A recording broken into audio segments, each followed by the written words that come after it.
என்னடா என்ன பார்க்கணும்னு சொன்னேன், கடைக்கு வந்திருக்கலாம்ல, வீட்டு வரைக்கும் வந்திருக்க. முதலாளி, நாளைக்கு என் கடை திருப்பி முதலாளி, நீங்க கண்டிப்பா வரணும். நீங்க வந்து என்ன வாழ்த்தணும் முதலாளி. உங்களை நான் எதிர்பார்க்கிறேன்.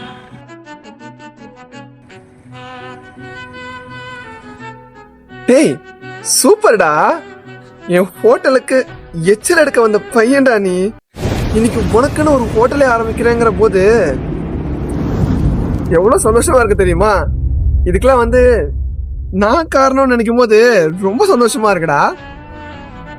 நான் 4 பேர்கிட்ட போய் சொல்லுவேன், இந்த பாருடா என் ஹோட்டல்ல எச்சில் எடுக்க வந்த பையன் இன்னைக்கு அவனுக்குன்னே ஒரு ஹோட்டல் ஆரம்பிச்சிருக்கான்னு. செம்மடா, வாழ்த்துக்கள்டா வாழ்த்துக்கள். டேய் உன் ஹோட்டலுக்கு கூட என் ஹோட்டல் பேர் தான் வச்சிருக்கியா?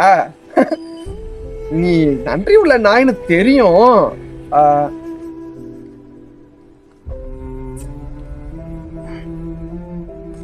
டேய் அப்படி இல்லடா, இந்த நாயெல்லாம் நன்றி உள்ள ஜீவன். நீ பாத்திருக்கியா? ஒரே ஒரு எலும்பு துண்டை போட்டா போதும், கடைசி வரைக்கும் வாலாட்டிக்கிட்டே பின்னாடி வரும். அந்த மாதிரிடா நீ எனக்கு விசுவாசமான ஜீவனா இருக்க. அப்படி இருக்கிறதுனால தானே உன் கடைக்கு கூட என் கடை பேரை வச்சிருக்க. ஓ, நாளைக்கு கடை திறப்பு விழாவா? பரவாயில்லடா, வாழ்த்துக்கள் வாழ்த்துக்கள். சரியா, நான் வரேன் நாளைக்கு. சரிங்க முதலாளி, நாளைக்கு நீங்க கண்டிப்பா வரணும். உங்களுக்காக நான் காத்துக்கிட்டு இருப்பேன். நீங்க தான் வந்து ரிப்பனே கட் பண்றீங்க. சரி, நான் வரேன் முதலாளி.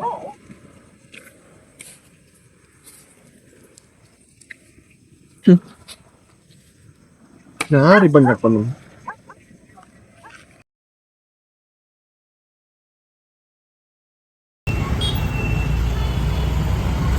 சூப்பரா சூப்பரா, நல்லது, வாழ்த்துக்கள்ரா. என்ன ஒரு சின்ன வருத்தம், இந்த கண்கொள்ளா காட்சிய, இந்த சந்தோஷமான நிகழ்வை என்னால கூட இருந்து பார்க்க முடியாம போயிடுச்சுடா. அது ஒண்ணுதான் வருத்தமா இருக்கு. சரிடா. டேய், யாரு வாழ்த்து சொல்லிட்டு இருக்க? அதான்டா அந்த விஷ்ணு பையன் ஹோட்டல் தந்திருக்கான்ல. ஆமா, அவன் கடத்தல் விழா வரல நீ. ஓ, போன்ல வாழ்த்து சொல்ற, சூப்பரா. அதெல்லாம் இல்ல மச்சான், என் ஹோட்டல்ல எச்சில் எடுக்க வந்த பையன் அவன். இன்னைக்கு ஹோட்டல் திறந்து முதலாளி ஆயிட்டாராமா. அதுவும் அந்த ஹோட்டலுக்கு என் ஹோட்டல் பேரே வச்சிருக்கானா. இதெல்லாம் கேட்கறதுக்கு எப்படி தெரியுமா இருக்கு? நேத்து வரைக்கும் உன் முன்னாடி நான் வேலை செஞ்சுட்டு இருந்தேன்டா, இன்னைக்கு உனக்கு சரிசமமான நான் முதலாளி ஆயிட்டேன்னு சொல்லாம சொல்லி காட்டுற மாதிரி இருக்கு. சரி, அதுக்கு என்ன இப்போ? அதுக்குதான் மச்சான் சரியான பிளானே வச்சிருக்கிறேன். என்ன பிளானு? நான் எத்தனை வருஷமா ஹோட்டல் நடத்துறேன், எத்தனை பேரை பார்த்துருப்பேன். நான் மாலுங்க ஒரு 10 பேர் அங்க அமைச்சிருக்கேன். அவனுக்கு போயிட்டு சாப்பாட்டுல புழு இருக்குது, சாம்பார்ல முடி இருக்குதுன்னு பிரச்சனை பண்ணுவானுங்க. அதெல்லாம் பார்த்துட்டு அவன் கோவப்பட்டு ஏதாவது வார்த்தை விட்டாலோ இல்ல ஏதாவது கை சண்டை போடான்னு வச்சுக்கோ, அதை அப்படியே வீடவே எடுக்க சொல்லியிருக்கேன். அவனுங்களும் எடுப்பானுங்க. அத நமக்கு தெரிஞ்ச ஒரு 100 பேர் காமிச்சு, இந்த கடை லட்சணமே இப்படித்தானு அந்த கடையவே இழுத்து மூட வைப்பேன். அப்படி இழுத்து மூடினதுக்கு அப்புறம் அவன் திரும்பியும் என்கிட்டதான் வந்தாகணும். திரும்பியும் என் கடைக்கு அவனை வேலைக்காரனா வர வைக்கிறதுதான் மச்சான் என்னோட திட்டமே. சூப்பர் மச்சான், சமடா. நான் கூட மச்சான், நல்ல பிளான்ரா. டேய், என்ன சொன்னா முதல்ல கேட்டனா? டேய், அவன் நீங்க முதல்ல வார்த்தை உன்னாடா முதலாளின்றான். அப்படி நான் சொன்னேன், உன் ஹோட்டல் பேர் அவன் ஹோட்டல வச்சுக்கானா. அது எதுக்கு தெரியுமா? டேய், அவன் ஹோட்டல கஷ்டப்பட்டு படிப்படியா வளர்ந்து இன்னைக்கு அவன் ஒரு ஹோட்டல் முதலாளி. அவன் நினைச்சிருந்தா அவன் பேத்தியோ இல்ல அவன் குடும்பத்துக்கு யார் பேரையோ ஹோட்டல் வச்சிருப்பான். ஏன் தெரியுமா அவன் ஹோட்டல் பேர் வச்சான்? ஏன்? அவனுக்கு எப்படி உனக்கு நன்றி சொல்றதுன்னு தெரியல. அதான் உன் ஹோட்டல் பேரே அவனுக்கு வச்சதுனால அந்த பேரை பார்க்கும் போதெல்லாம் நீயே அவன் கூட துணையா இருக்கமா இருக்குன்னு என்கிட்ட சொன்னாங்க. இதெல்லாம் சொன்னானா? உனக்கு நம்பிக்கை இல்ல? டேய், அவன் கடை திறப்பாங்க, நான் போயிருந்தேன்டா. நல்லா இருக்கீங்களாண்ணா? அடா விஷ்ணு, நல்லா இருக்கேன்டா. நீ எப்படி இருக்க? இத வாங்குண்ணே. என்னடா, என்ன பத்திரிக்கை இது? நாளைக்கு என் ஹோட்டல் திருப்பாண்ணே, நீங்க கண்டிப்பா வரணும். உங்களை நான் எதிர்பார்ப்பேன். நீங்க வந்து வாழ்த்தணும். சூப்பரா தம்பி, வாழ்த்துக்கள்டா. டேய், அண்ணன் நாளைக்கு உன்னை வாழ்த்த முதலா வருவேன். சரியா? உன்னை எத்தனை வருஷமா பாக்குறேன். நீ எவ்வளவு கஷ்டப்பட்டு இந்த இடத்துக்கு வந்துமா. இனிமே நீ மாஸ்டர் விஷ்ணு கிடையாது, முதலாளி விஷ்ணு. சரியா? நாளைக்கு வந்துடுறேன். அண்ணா, என்னைக்குமே அவர் தானே எனக்கு முதலாளி. அண்ணா, நாளைக்கு முதலாளி வருவார்லண்ணா? சரி, என்னடா கேள்வி? கண்டிப்பா அவன் வருவான்டா, நான் கூப்பிட்டு வரேன். சரி, அவனுக்கு பத்திரிக்கை வச்சல? பத்திரிக்கை அவரு தானே வச்சேன். டேய், ஹோட்டலுக்கு அவன் ஹோட்டலுக்கு பார்த்தா வச்சிருக்கியா? சூப்பரா தம்பி. மச்சான் அவனை போய் பெருமை கொடுவேன்டா.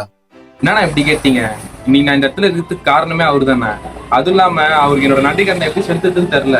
அதனாலதான் என்னோட ஹோட்டலுக்கு அவர் ஹோட்டலோட பேரே வச்சிட்டேன்.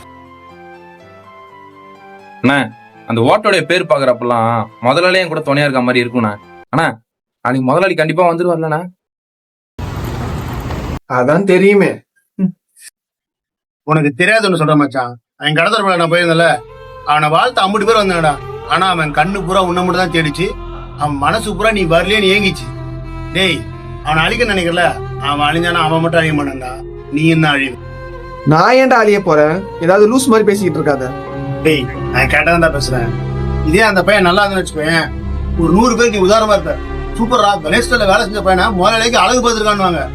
அதே அந்த பையன் பிசினஸ் நொடிஞ்சு ஆனா கஷ்டத்துல உங்ககிட்ட வேலைக்கு இருந்தாவிடா என்ன தெரியுமா பேச ஊரு, அவன் நீதான் ஏதோ சூழ்ச்சி பண்ணி அழிச்சிட்டுன்னு பேசுவாங்கடா.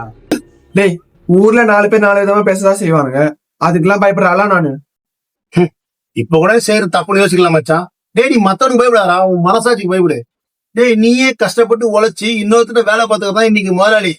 அவர் இப்படி நினைச்சிருந்தா நீ முதலாளி கிடையாது. அதை புரிஞ்சுக்கோ. தலை சொல்ற மாதிரிதான் மச்சான், வாழு வாழ விடு, அடுத்த அழிக்க நினைக்காது. அந்த பசங்களுக்கு போன் பண்ணி இதெல்லாம் எதுவும் வேணான்னு சொல்றா. சொல்லணும்னு தோணுச்சு மச்சான். இதுக்கப்புறம் கேட்கறதும் கேட்காதவங்க வருமா.